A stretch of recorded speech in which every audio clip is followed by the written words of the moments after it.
اگر کوئی قربانی کے جانور کے بدلے وہ پیسے کسی غریب کو یا مدرسے کو دے، کیا وہ قربانی کے بدلے آتا ہے؟ قربانی نہیں ہوگی۔ یہاں تک بھی کہا گیا کہ قربانی کے پاس بیٹھا کرو، آیا کرو، کیونکہ جب خون کا پہلا قطرہ زمین پر گرتا ہے تو اللہ تعالیٰ سب کی مغفرت فرما دیتا ہے۔ ہمارے لڑکے تو پارکوں میں کھیلنے کے لیے جائیں گے لیکن رشتہ داروں کے پاس گوشت لینے کے لیے تیار نہیں، جبکہ ایک عبادت ہے۔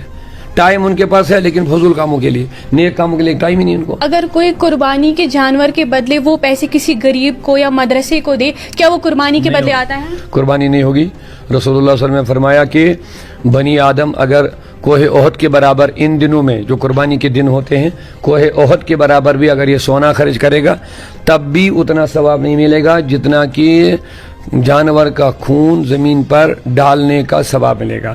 اس میں ایک فلسفہ ہے، یہ حضرت اسماعیل علیہ السلام کو باپ نے گلے پر چھری چلائی ہے، یہ کوئی معمولی کوئی تماشا نہیں، کوئی کھیل نہیں ہے، اس میں ایک بہت بڑا فلسفہ ہے، عبادت کا جذبہ ہے، اللہ کے حکم کو بجا لانے کا جذبہ ہے۔ تو لہذا زیادہ بہتر یہی ہے کہ قربانی خود کرے اور قربانی اپنے گھر میں کرے۔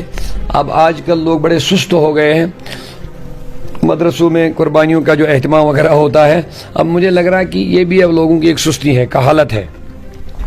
ہاں، عرب جو حاجیوں کا مسئلہ ہے وہ الگ چیز ہے، وہاں ہر حاجی خود قربانی نہیں کر پائے گا، 30-40 لوگ وہاں پر ہے، 40 لاکھ لوگ وہاں پر ہوتے ہیں، تو ان سارے لوگوں کا اپنی جگہ قربانیاں کرنا یہ ایک مشکل کام ہے۔ اب اس لیے وہاں پہ رکھا گیا یہ سسٹم کہ آپ پیسہ بھر لیجئے، اتنے کی قیمت بھر دیجئے تو تاکہ آپ کی قربانی فلانی جگہ ہو جائے گی، آپ خود پہنچے، یہاں نہیں پہنچ بھی نہیں پاؤ گے، 40-50 لاکھ لوگ ایک جگہ کیسے پہنچ پائیں گے؟ تو وہ ایک سسٹم ہے، لیکن اب اسی پر قیاس کیا کر کے ہم نے یہاں پر بھی یہ سسٹم اب کیا کہ چلو مدرسے کو پیسے دے دو، اتنے حصے دے دو۔ اب یہ ایک لوگوں کی ایک سستی کا شکار ہو رہے ہیں، جبکہ میرا ماننا یہ ہے کہ قربانی ایک محبت کا تحفہ ہے، اللہ کی بارگاہ میں اس کو خود پیش کرنا چاہیے۔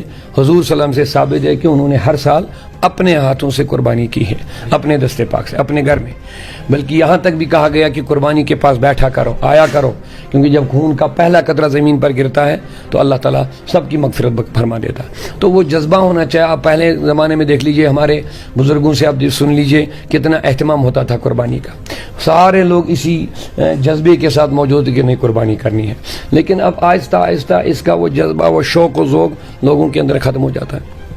اب لوگ تیاری نہیں، دیکھیے قربانی کا گوشت بانٹنا ہے بھی، اب اس میں بھی ایک بڑا فلسفہ تھا کہ آپ رشتہ داروں کے ہاں جائیں گے، سل اور رشتہ داروں کے بارے میں کتنی فضیلتیں آئے ہیں۔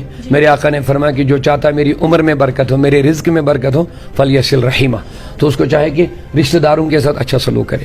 اب یہ ایک بہانہ تھا، ایک ذریعہ تھا، اب گوشت کا، قربانی کا گوشت لیتے تھے، وہ آپ کے پاس آتے تھے، آنا جانا ہوتا تھا، ایک رشتے میں ایک مضبوطی، ایک محبت، ایک مٹھاس پیدا ہو جاتی تھی۔ اب لوگ اتنے بزی ہو گئے، ہمارے لڑکے تو پارکوں میں کھیلنے کے لیے جائیں گے لیکن رشتہ داروں کے پاس گوشت لینے کے لیے تیار نہیں، جبکہ ایک عبادت ہے۔ ٹائم ان کے پاس ہے لیکن فضول کاموں کے لیے، نیک کاموں کے لیے ٹائم ہی نہیں ان کو۔